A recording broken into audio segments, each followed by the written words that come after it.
fertility rate has seen an increase. So this is the overall picture. 7,900 cases per million.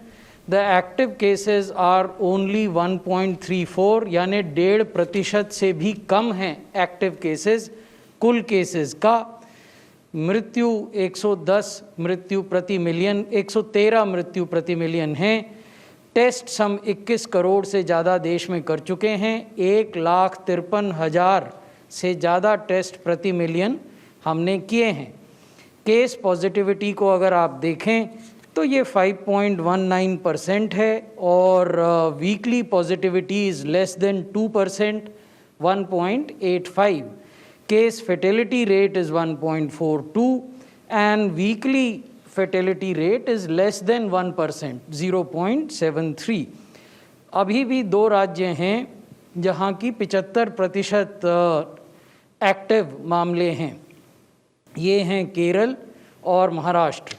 Active मामले का अर्थ, जैसा हम बार बार आपको बताते हैं, वो मामले हैं जो कि या तो अस्पतालों में हैं या घरों में सेल्फ आइसोलेशन में हैं अंडर मेडिकल केयर। इसी जानकारी को अगर हम दूसरे तरीके से रिप्रेजेंट करें तो केरल में देश के लगभग 38% एक्टिव केसेस हैं, महाराष्ट्र में देश के लगभग 37% एक्टिव केसेस हैं, कर्नाटक में 4% और तमिलनाडु में 2.78% एक्टिव केसेस हैं। तो जैसा हमने पहले आपको जानकारी दी कि केरल और महाराष्ट्र ये 2 राज्य 75% एक्टिव केसेस इन्हीं 2 राज्यों में हैं।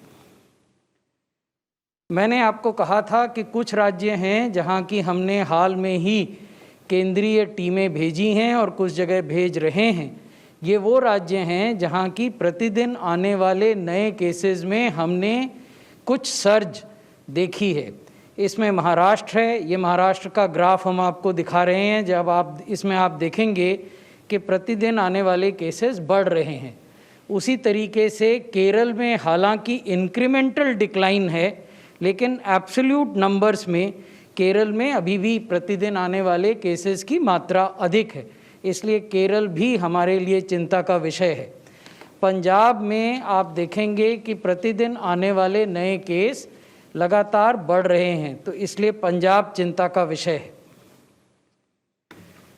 छत्तीसगढ़ में आप देखेंगे कि हालांकि लगातार केसेस नीचे आ रहे थे, बीच में जो वो एक स्पाइक आपको दिख रहा है, Chhattisgarh reconciled its arrear cases, so that should not be taken into account. However, if we do not take that single spike into account, you will see that Chhattisgarh is also showing a increase in daily cases trajectory. Similarly, Chhattisgarh के पड़ोस में Madhya Pradesh decline के बाद वहाँ फिर से प्रतिदिन का इंक्रीज देखा जा रहा है और जम्मू कश्मीर में बॉर्डर लाइन केस है, क्योंकि लगातार घट रहे थे केसेस, फिर कुछ बढ़े और अब फिर कुछ कम हुए हैं। क्योंकि ये बिल्कुल क्लियर ट्रेंड नहीं है केसेस के घटने का, इसलिए केंद्रीय टीम जो हम भेजते हैं, हमने जम्मू कश्मीर में भी उसको डिप्यूट किया है। ये जो केंद्रीय टीमें भेजी गई हैं, इनमें जहां पब्लिक हेल्थ के लोग हैं, स्पेशलिस्ट ऑफ पब्लिक हेल्थ, वहीं एपिडेमियोलॉजिस्ट्स भी हैं और उनका एक मैंडेट ये है कि वो पता लगाएं कि मुख्य कारण क्या है इन केसेस के बढ़ने का। क्या ये केवल कोविड अप्रोप्रिएट बिहेवियर न बरतने की वजह से केसेस बढ़ रहे हैं, या कोई सुपर स्प्रेडर इवेंट जैसी कोई घटना हुई है जिससे ये बढ़ रहे हैं, या अन्य क्या कारण है। हमने ये निर्देश भी दिया है इन केंद्रीय टीमों को कि ये जब अपनी इंस्पेक्शन और विजिट्स पूरी कर लें तो ये राज्य के मुख्य सचिव से और राज्य के जो स्वास्थ्य सचिव हैं उनसे विमर्श करने के बाद ही लौटें, ताकि वो उनको बता सकें कि क्या आगे की कार्रवाई की जानी है।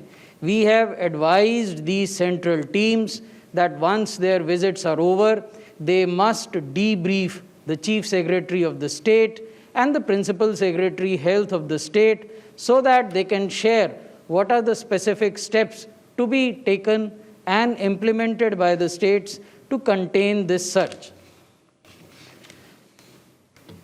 ये जो मैं आपको बता रहा था कि लंबे समय से लगभग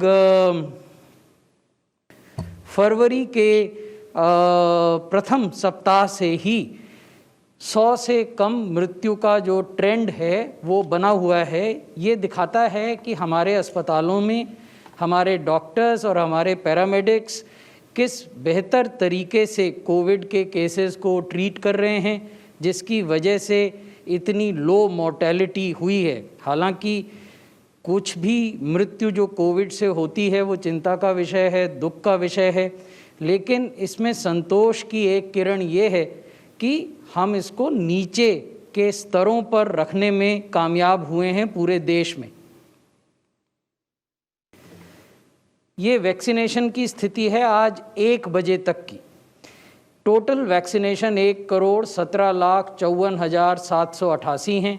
इसमें 68% हेल्थ केयर वर्कर्स को पहली डोज दी जा चुकी है और 62% हेल्थ केयर वर्कर्स को दूसरी डोज दी जा चुकी है। जब हम कहते हैं 62%, इसका मतलब वो है कि जो एलिजिबल हेल्थ वर्कर्स हैं, जो एलिजिबल हो गए, यानी जिनको पहली डोज दिए हुए 4 सप्ताह का समय बीत गया, वो जो यूनिवर्स है उसके 62% को दूसरी डोज दी जा चुकी है। फ्रंट लाइन वर्कर्स में 41% से कुछ अधिक लोगों को पहली डोज देश भर में दी जा चुकी है।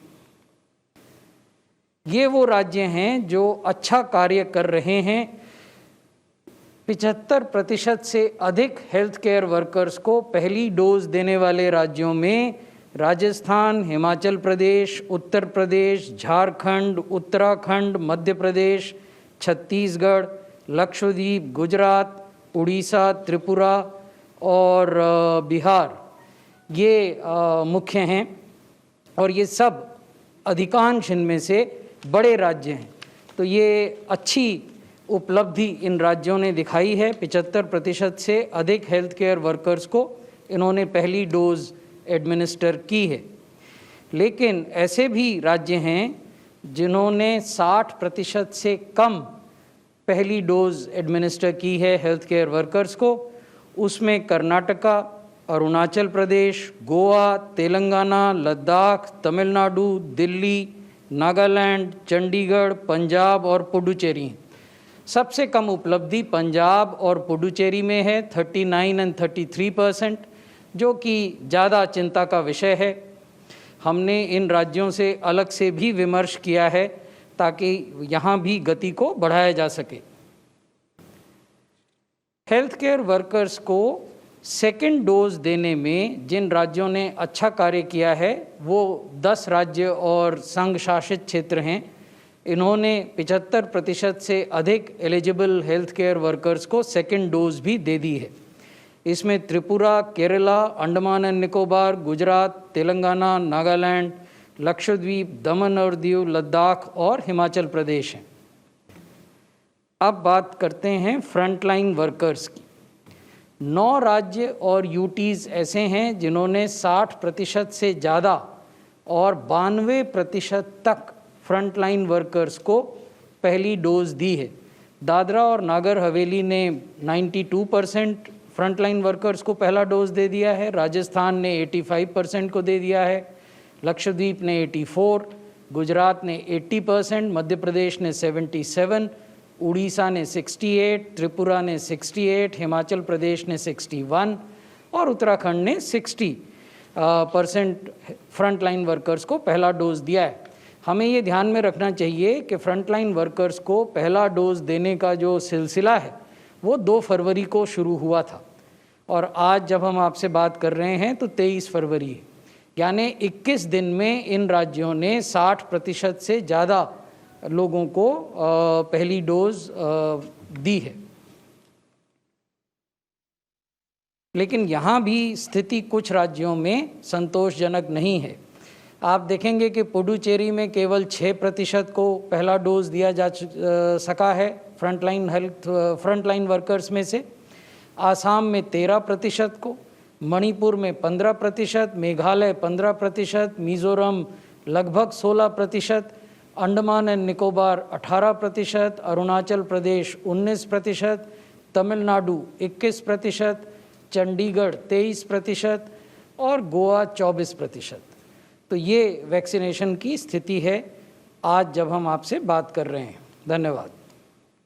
धन्यवाद सर। मैं रिक्वेस्ट करता हूँ मेंबर हेल्थ नीति आयोग से, सर आप थोड़ा ब्रीफ करें सर। धन्यवाद। इस वीक के अपडेट के बाद एक एडिशनल इन्फॉर्मेशन आपके साथ साझा करेंगे। वो इशू आ रहा है कि महाराष्ट्र में और केरल में जो आउटब्रेक बढ़ी है अब पिछले कुछ दिनों में, जिसके कि बारे में डिटेल में अभी आपके सामने प्रस्तुति की गई, क्या उसमें ऐसा तो नहीं है कि जो नए वेरिएंट्स हैं, म्यूटेशंस हैं, उनका कोई रोल है?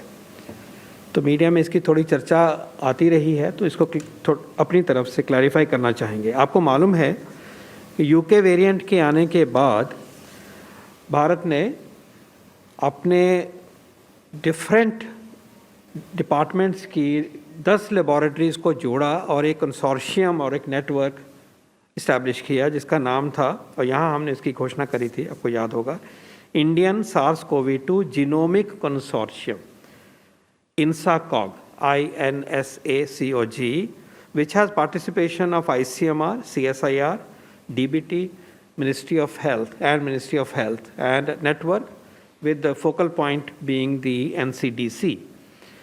And since then, according to the protocol established at that time, there is a very significant comprehensive tracking of viral strains for such mutants and other mutants.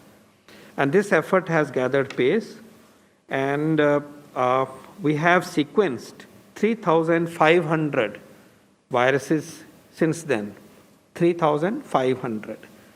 And as DG ICMR informed last time, UK variants have been picked up, close to 200. As per the information today, we have 187 such strains detected through this process. There are many more viruses coming positive, and then a subsample of this is sequenced. And out of them, and these were 3,500 samples, out of them, 187 individuals had the presence of UK strain. थोड़ा पिछली बारी जो information थी उसको हम refine कर रहे हैं। 187 इज द नंबर टुडे। 6 लोगों में साउथ अफ्रीकन वेरिएंट पाया गया आज तक, और एक व्यक्ति में ब्राज़ीलियन स्ट्रेन को पाया गया। So the big picture is the following: 187 UK variant strains based on the data, systematic from across the country, 10 laboratories, systematic effort, high quality effort. 6 South African strains and 1 Brazilian strain. Now, we are also, when we are doing sequencing, you are not only looking for these variants, you're looking for any abnormal shift, any change in the virus character. And we must say that that effort was also going on well before the UK variant entered the country as indigenous effort. And we have been watching these mutants and such changes. And as DG ICMR last time also very eloquently explained, that these mutations keep occurring in nature. This is the nature of the viruses, that it keeps happening. And therefore, there are other variants, mutations, which are also picked up, but there was nothing to be worried about. So, firstly, on the basis of the information available through the consortium today, we have given you the number. We have also heard that there are 2 variants in Maharashtra being talked about.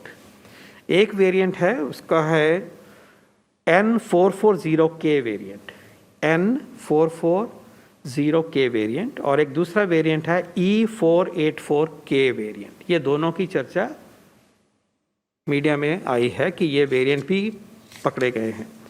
तो इसके बारे में भी हम ये कहना चाहते हैं कि इस कंसोर्शियम ने भी इन चीज़ों को डिटेक्ट किया है, because they were looking for such variants also.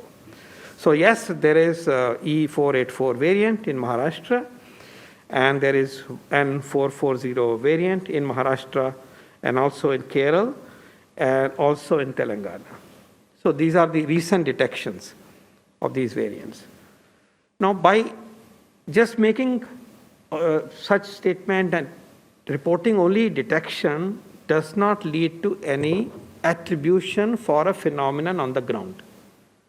Because to relate the occurrence of a virus mutation to change in disease pattern, other information, epidemiological information, and clinical information has to be linked to these mutants, because otherwise these happen, but they have no influence on the pandemic. So today, on behalf of the consortium, I'm pleased to state here that based on the information available to us, yes, these 3 variants are there, and the other 2 N440K and E8484K variants are there. But there is no reason today for us to believe, on the basis of scientific information, that these are responsible for the upsurge of the outbreak that you see in some districts of Maharashtra, as also in Kerala. So in a nutshell, we would like to apprise you today that we are constantly watching the behavior of mutations in our country, not just the 3 famous ones, but also some that were picked up very much in India, and others potentially. Because when you do sequencing, you can look at any mutation of interest as well as unforeseen mutation. But you attribute its effect only when you relate it to transmissibility or excess mortality or any unusual behavior.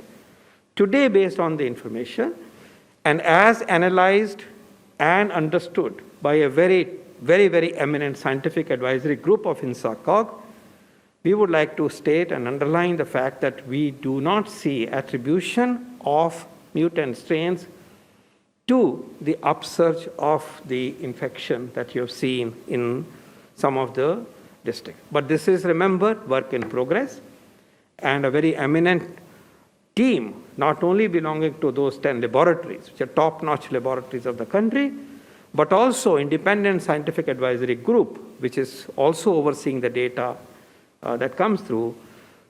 We'll continue to watch the situation. We are fortunate that such a serious and deep and high-quality scientific enterprise is available to us, and that watch will continue with full responsibility. Dr. Bhargav, would you like to add to your understanding on this? I think I would just add that as of now, this surge cannot be linked to the variants. However, the proper use of masks should definitely continue across the country. COVID-appropriate behavior should continue, and we should avoid mass gatherings. I would like to re-emphasize all the 3 points that Dr. Bhargav has made, and remind us all that we are still vulnerable. A theme that we have brought forth to you very repeatedly to you, and very passionately to you, that this virus is still around. It surprises us. There are many things about the virus and its epidemiology we do not know, and therefore we have seen that even when high-intensity pandemic has taken place in a city like Pune, the resurgence of cases happens. And of course, remember that other than the very high-density cities, a lot more of other cities are vulnerable more than the ones that have already experienced, going by the Sero survey data, that sero prevalences are lower outside the urban conglomerates, and those populations are vulnerable. And in today's time, there is population exchange, and the virus travels with people. Virus likes parties and mass gatherings. Bheed chahiye, badi gatherings chahiye, and these can also then emerge as super spreading events and so on. So therefore, again, we would underline the fact that COVID-appropriate behavior, individual precautions such as mask, physical distancing, hand washing, and not getting into mass gatherings, large groups, continues to be relevant today, as also the societal and the government responsibility to test to track, to trace, to isolate, to quarantine, so that the chains of transmission of the virus are broken. We are fortunate that we have the next tool, the most novel tool, additional tool in the form of vaccination to break this chain of transmission. That work, as you have seen, has picked up. But as we go along, the other tools, the classical tools that we just now referred to, continue to be important. They are not to be excluded, even when we are going for an intense vaccination drive. And therefore, today, there is a reality check by way of seeing an upsurge which was not there. For some time back, we were doing very well. These are warning signals to us. And we must therefore use the armamentarium that we have to curb this and to make sure our country stays safe. Thank you. Dhanyavad, sir. Friends, now we can take some questions if there are any. 100. Very good.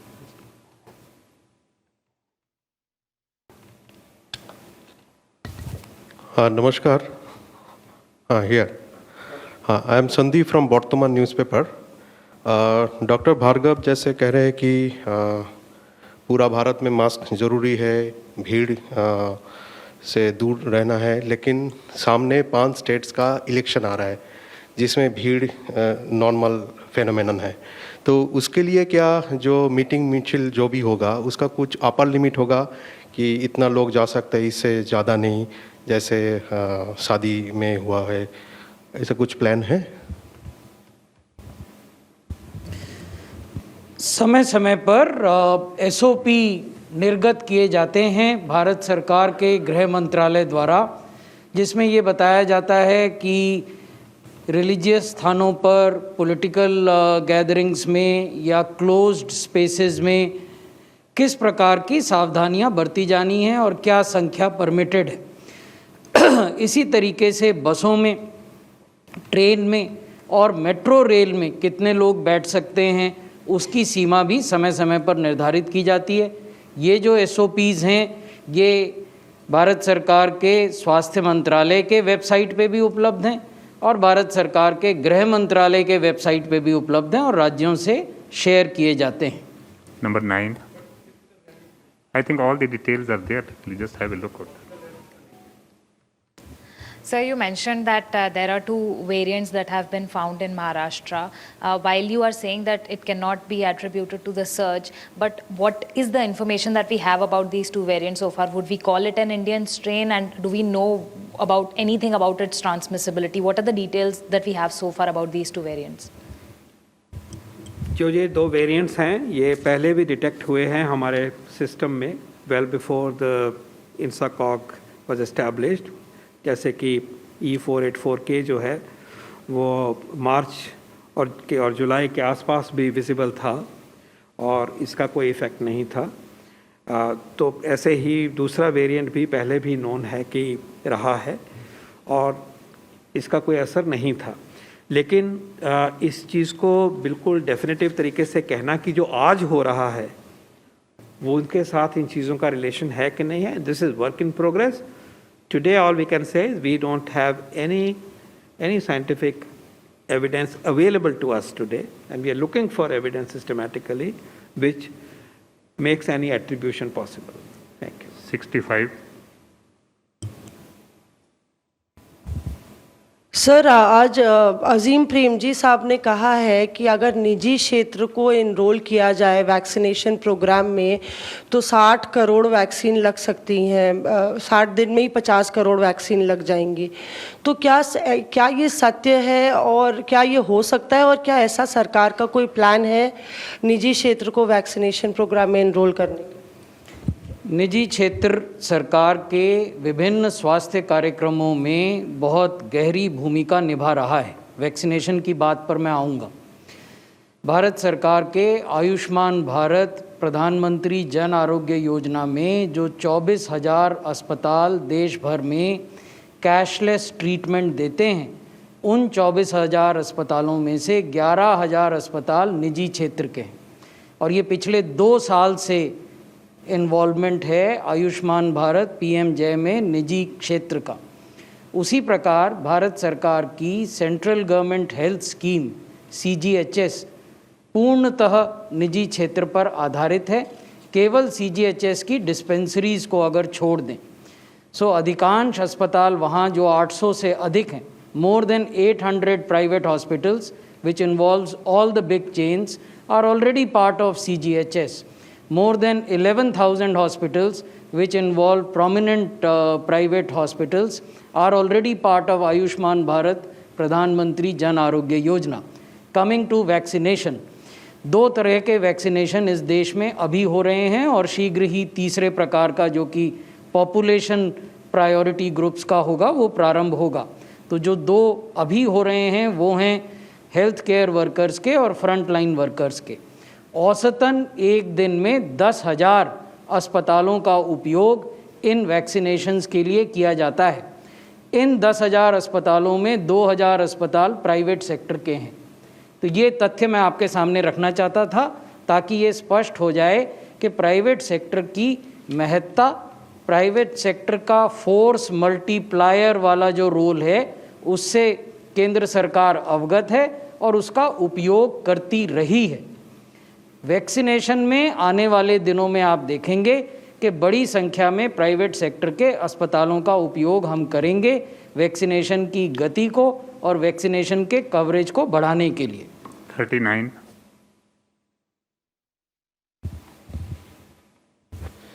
Sir, senior citizen के लिए कब से जो है vaccination का programme शुरू किया जा रहा है, क्योंकि अब फ्रंटलाइन वर्कर का तो आ ही गया है अब? शीघ्र ही, अति शीघ्र। 14।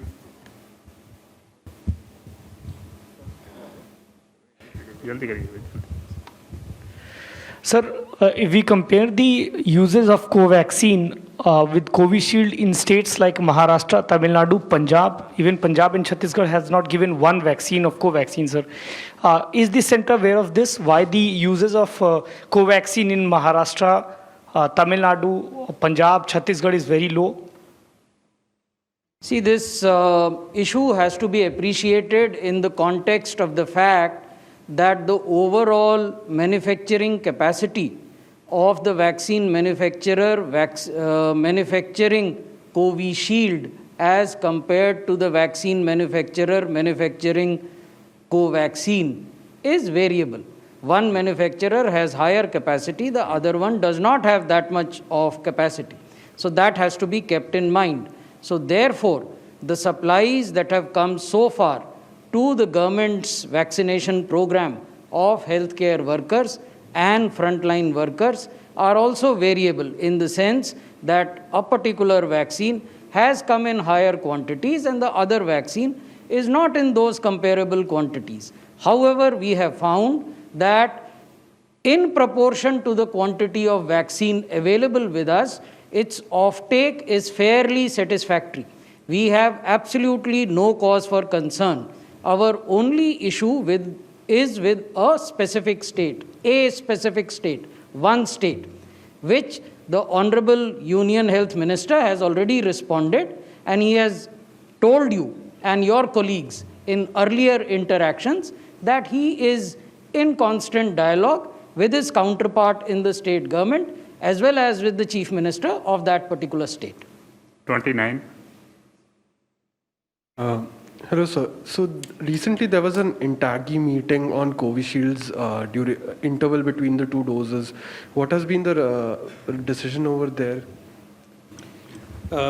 This matter of change in the dosing interval for Covishield was referred to NTAGI, which is National Advisory Group on Immunization, NTAGI, which is the right forum where such decision has been taken, such decisions have been taken, and even the previous guideline and guidance was received from this group. So this group has debated this issue. They have looked at the data available to them, to the DCGI, and also the data available to WHO. We expect their decision anytime. Last question, 19. Nitendra हूँ DD news से। जो 5 राज्यों में case बढ़े हैं उसके पीछे वजह क्या है? क्या लोगों में डर कम हो गया है कि कोरोना को लेकर के जो कोविड एप्रोप्रिएट बिहेवियर नहीं अपना रहे हैं, दूसरा, जो वैक्सीनेशन डिले चल रहा है उसके पीछे क्या वजह है कि लोग हिचक रहे हैं अभी भी वैक्सीन लेने में? जो केसेस बढ़े हैं कुछ ज़िलों में, उसके बारे में एक जो एस्पेक्ट है उसका तो अपडेट हमने आपको दिया है कि क्या वेरिएंट आ गए उनकी वजह से हो रहा है। उसका जहाँ तक हमें सवाल का जवाब मिला है आज तक, उसको हमने आपको परिचित किया है।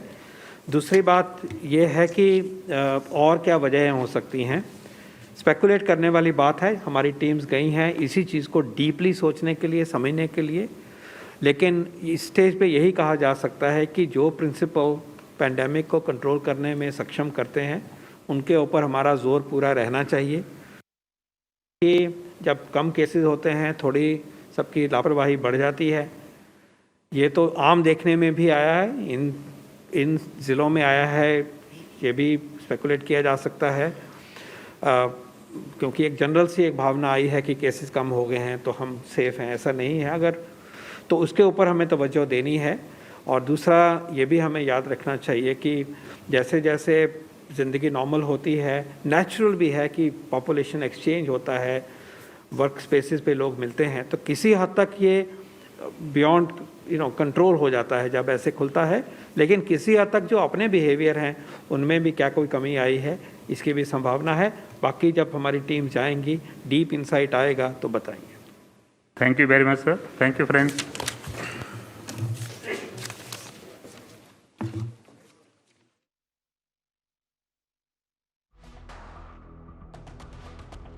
All right, that was the press conference by the centre as far as the COVID situation in India is concerned at this point in time. Some key points being spoken about there.